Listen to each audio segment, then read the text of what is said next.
Thokozani, bogogo nabomkhulu Thokozani. Makhosi amakhulu, makhosi amahle. Guys, thank you for taking the time to watch another video. I appreciate it. I hope it's blessing you and actually is an eye-opener. If you like, or if you enjoy, like and subscribe.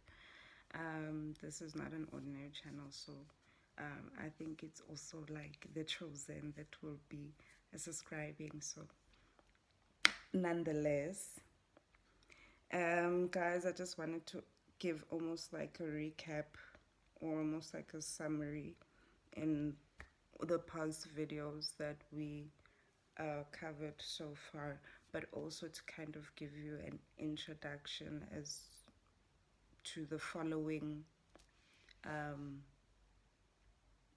lessons that we'll be doing. It's deep, people. Like, it's so deep. It's so deep. Like, life is filled with, what can I say, conspiracies. It's unbelievable, but you need to believe that, number one, if you are Bantu, you are a Hebrew Israelite. Finish and clear. They lied to you. They knew who you were, but then they didn't want you to know. And so they took your heritage, they took your history, and whitewashed it and made it into their heroes. Finish and clear. Yeah? Psalms 83 verse 4 speaks to that effect. It's just real. And secondly, you need to understand that this Bible is a black man's book telling black people's story, you know.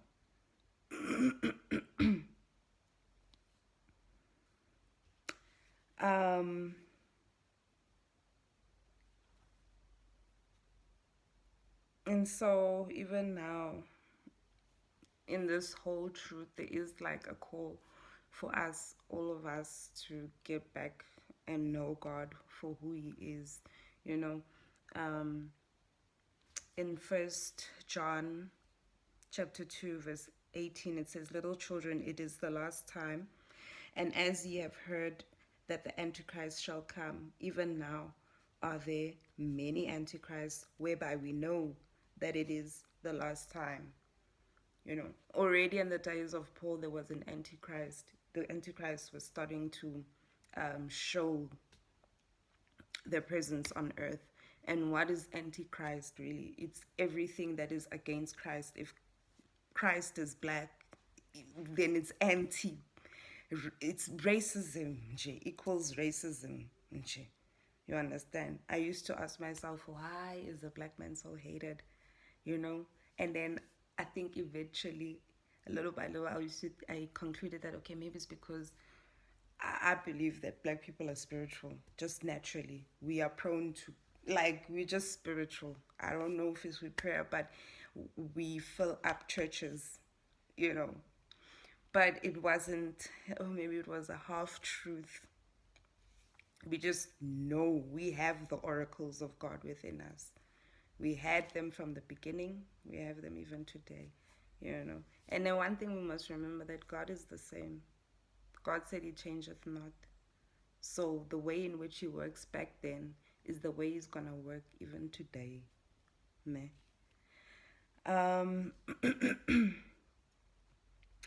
I just put down some notes here so that I wouldn't forget.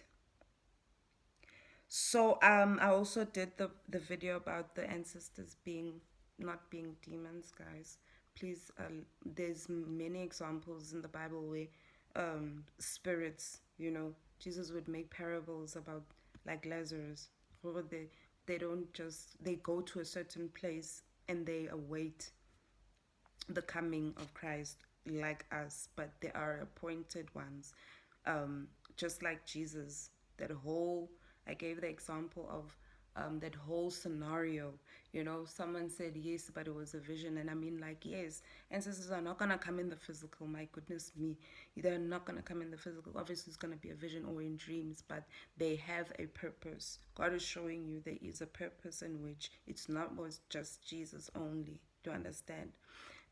He speaks to the effect that even in the last days of which we are in, that he will send the spirit of Elijah to turn the hearts of the fathers, the ancestors, to the hearts of the children. Do you understand? So we need to understand that the antichrist is literally antichrist. So he's going to erase and make everything that is of Christ seem demonic, demonize it. You understand? If we look at Daniel chapter 11 verse 30 39, it says, thus shall he do in the most strongholds with a strange god, whom he shall acknowledge and increase with glory, and he shall come to them to rule over many, and shall divide the land for gain. That was simply the purpose of colonization, to bring on a strange god. The minute that they actually painted Jesus white, they created a strange god, a god of their own hands, a god that is an image. They and then they forced it on us through colonization, and then they told that what we do and our ancestors, they are demons, whereas this book was never theirs in the first place to translate. It was our story, meant for us to translate. I'm speaking to, because I'm born again, I'm speaking to other born again people. Yes, I believe Jesus is the Son of God. He came, he was born of a virgin. When he was 30, he started his ministry. When he was 33, he went to the cross for me to die for my sins. On the third day, he rose, having conquered Satan and the forces of the demons. Do you understand? I believe that Jesus is the Messiah and I worship him. He's the master and I'm the slave. Finish and clar. You know. Now, okay, we can't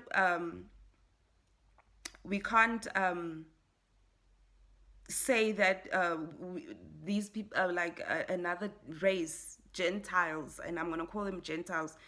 Let them dictate to us this book of our ancestors. Ne? It's up to us to wake up and read this book. You know,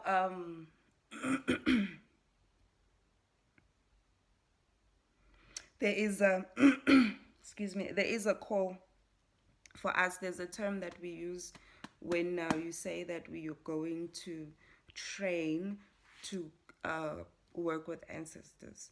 I think it's time for us to work and train ourselves in God, the true God, because colonization was brought simply to bring on a new God and to submit us to a false God, telling us to forgive and what, when the day of the Lord specifically talks to vengeance of the Lord for what they've done to the children of Israel. You see. But we will get there in those lessons, right? I want to actually, going back, to that topic of Jesus and ancestors, a prophet really works with, a prophet is someone who's called by God but chosen by the ancestors. You're chosen by your ancestors to do a work, but God gives you that call. You understand?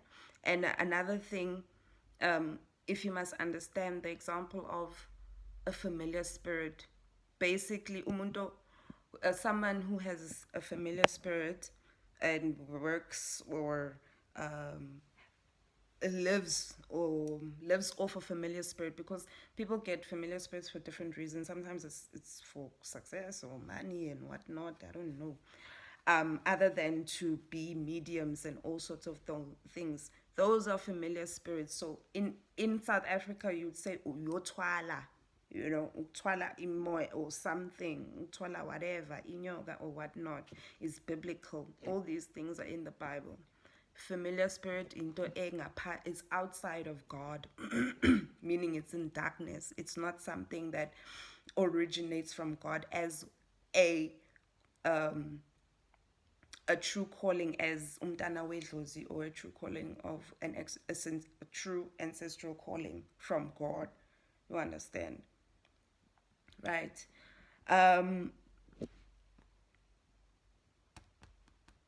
Now,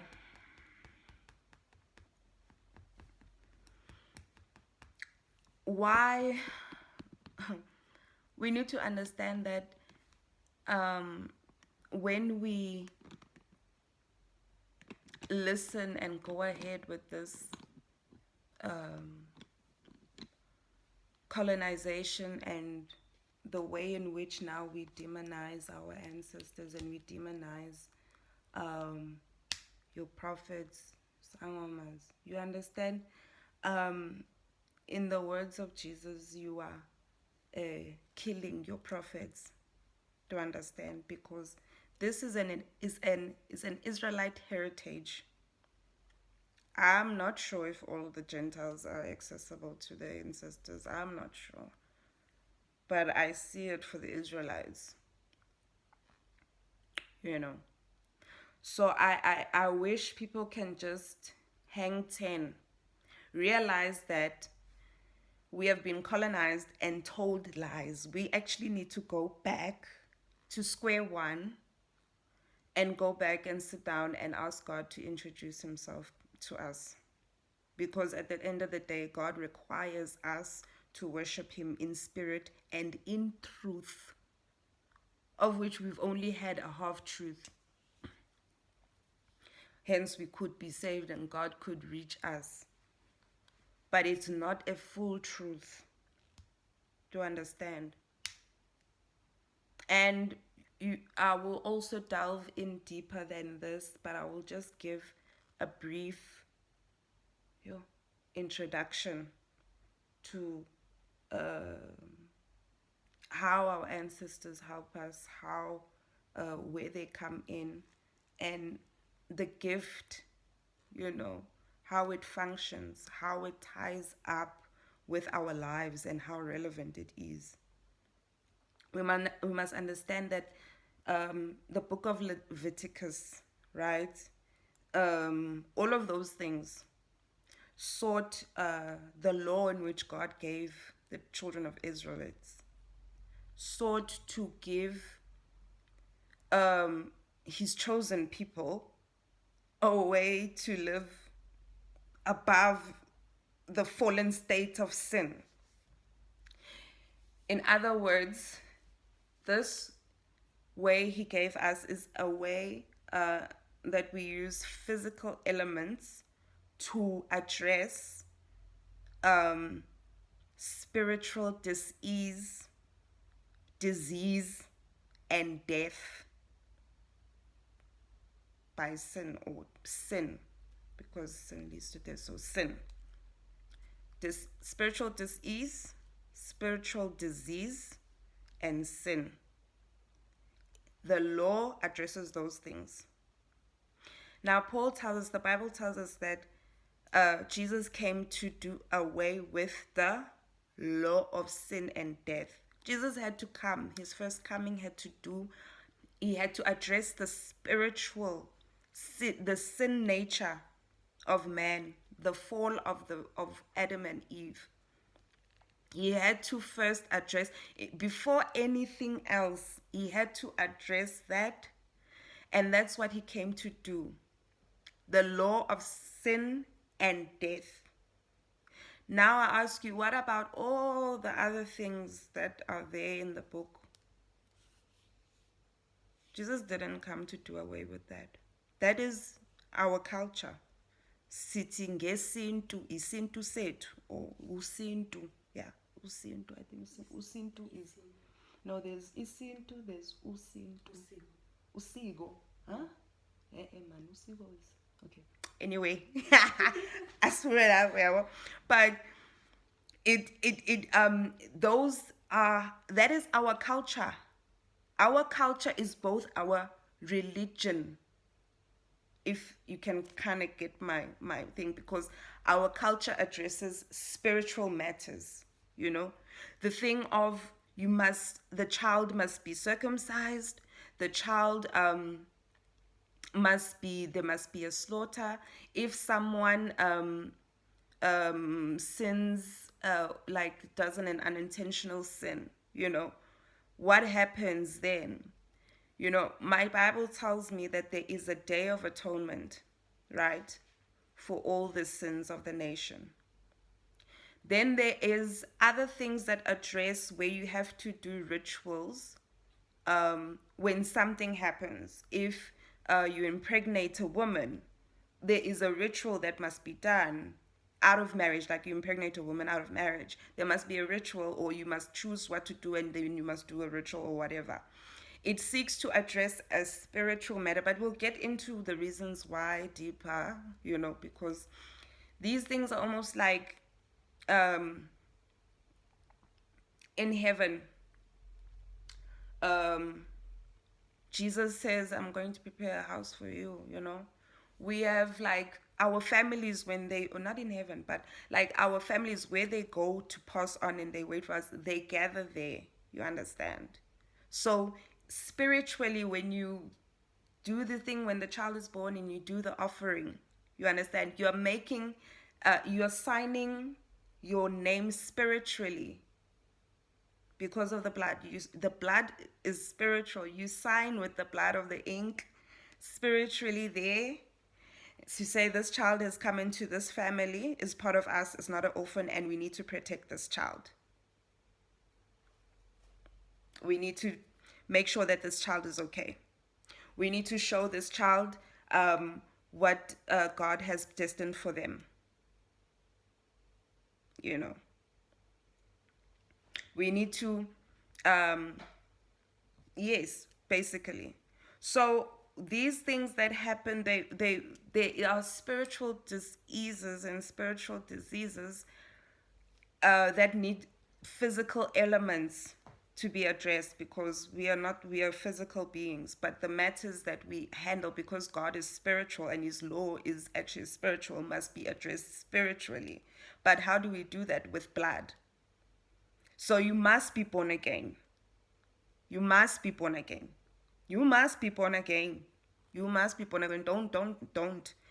But understand that the other stuff must be addressed. You understand? First John chapter 5 verse 17 says, all unrighteousness is sin, but not all sin is unto death. But there are sins. Do you understand? So Jesus came to do away with the sins that are unto death, because he did away with the law of sin and death. But now you have other cases, you have other charges that are against you. You had a child out of wedlock, or you impregnated somebody. You what else? You know, you didn't live a righteous life. You will have to reap what you sow.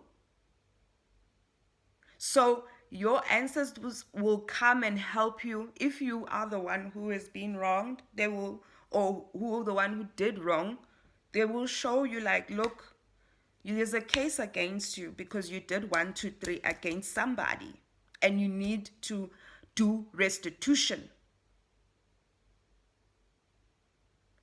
So let's take the word of God for what it is. We need to go to God. I encourage you to go and ask God to introduce himself. And even like, if this thing, ask him, is it wrong? Is it right? And just hear what he says. Do you understand?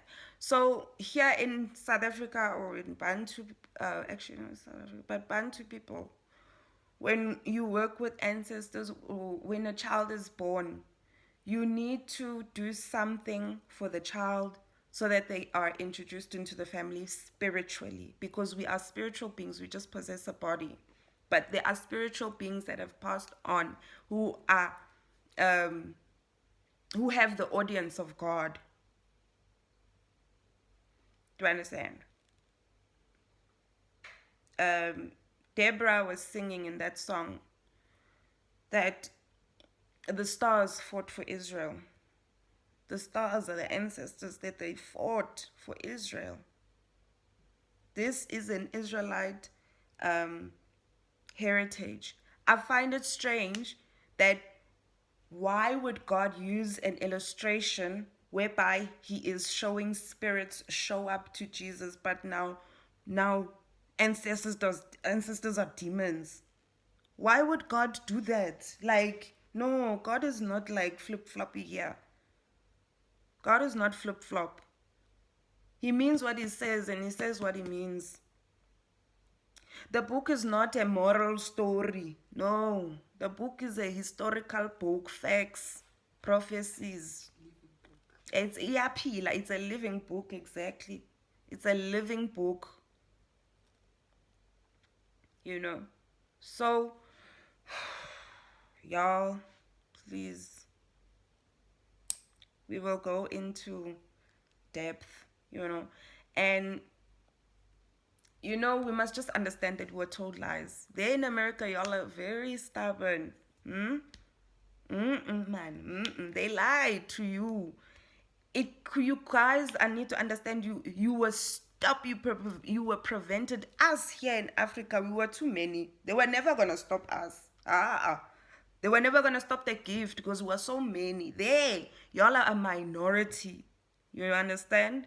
Even though they couldn't kill y'all expanded, but you're a minority, but still you were not allowed to possess anything, own anything, not even a chicken.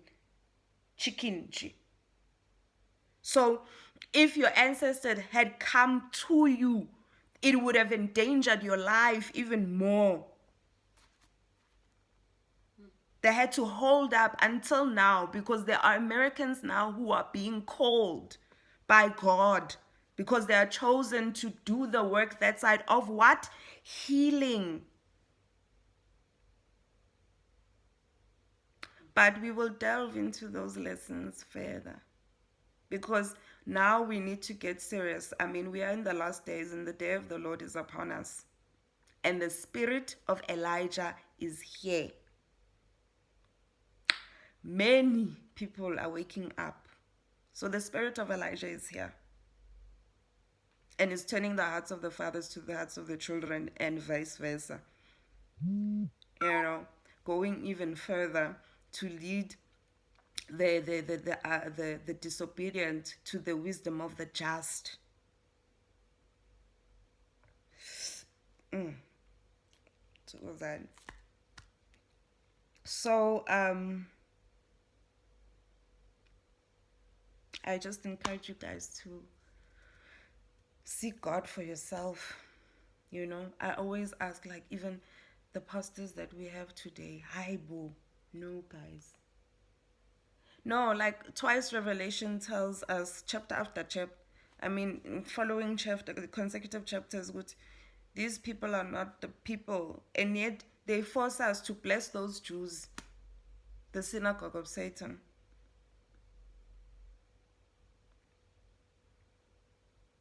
Is it maybe no wonder that Jesus is going to be like, yeah, you did everything in my name, but I still don't know you? That's why we need to worship God in spirit and in truth, to do right. The book of Leviticus is so relevant. Why would Jesus, when he comes back in the new kingdom, when he reigns again, he's going to revive some feasts? They are relevant. It's just that colonization, the strange God. Yeah, the strange God, strange God destroyed us. The strange God destroyed us. As a people, wiped out our history, blind. So stay tuned, guys. I hope this has been a blessing. Thokozani. Thank you so much. Like and subscribe, and I'll see you guys in the next video. Thokozani.